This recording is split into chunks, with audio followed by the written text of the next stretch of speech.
দেশের স্বার্থে পরিবার ছাড়া আরও একটি ঈদ জাতীয় দলের ফুটবলারদের। চাঁদ রাতে জামাল তারিকরা গেলেন ভিয়েতনামে। কষ্ট থাকলেও পেশাদারিত্বের জায়গা থেকে সব মেনে নিয়েছেন।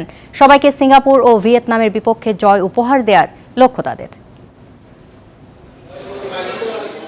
চারদিকে ঈদের আমেজ, চাঁদ রাতের আনন্দ সবার মাঝে। তবে জাতীয় দলের ফুটবলাররা ব্যতিক্রমী। ভিয়েতনাম সফরের ব্যস্ততা জামালদের। টিম হোটেল ছাড়ার আগে পেয়েছেন বাড়তি প্রেরণা। ক্রীড়া প্রতিমন্ত্রী আমিনুল হক ফুটবলারদের সাথে দেখা করে উজ্জীবিত করেছেন। গ্লিটারের টুইন লেমন ও অ্যান্টিব্যাকটেরিয়াল ফর্মুলা বাসনকে চকচকে জীবাণুমুক্ত করে আমাদের দেয় গ্লিটার গ্যারান্টি।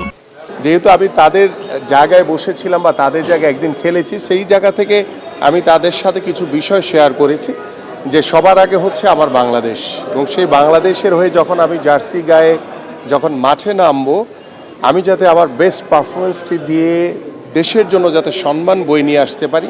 পরিবার ছাড়া ঈদ ফুটবলারদের জন্য নতুন নয়। এর আগেও বহুবার তাদের এমন অভিজ্ঞতা আছে।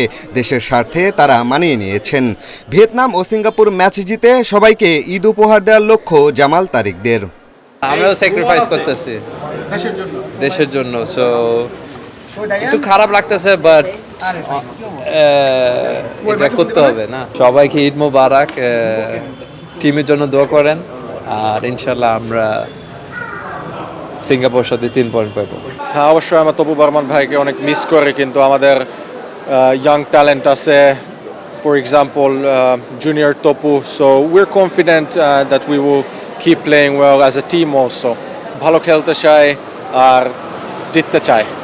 বর্তমান চুক্তিতে হাবিয়ের কাবরেরার শেষ মিশন। ভিয়েতনাম ও সিঙ্গাপুর ম্যাচের ফলাফলের উপর নির্ভর করবে তার নতুন চুক্তির ভবিষ্যৎ। 2 ম্যাচেই ইতিবাচক ফলাফলের ব্যাপারে আত্মবিশ্বাসী কাবরেরা। এখন পর্যন্ত বাংলাদেশ দলের সাথে আমার দারুণ অভিজ্ঞতা হয়েছে। 4.5 বছরে দলে পরিবর্তন এসেছে, যেটা এখন দৃশ্যমান। এই 2 ম্যাচের জন্য বেশ পরিশ্রম করেছি। আশা করি কাঙ্ক্ষিত ফলাফল পাবো। চূড়ান্ত স্কোয়াডের 22 ফুটবলার ও কোচিং স্টাফ ঢাকা থেকে ভিয়েতনামে গেছে। ইংল্যান্ড থেকে সরাসরি দলের সাথে যোগ দেবেন হামজা চৌধুরী। পিয়াস সাহা, ইন্ডিপেন্ডেন্ট নিউজ, ঢাকা।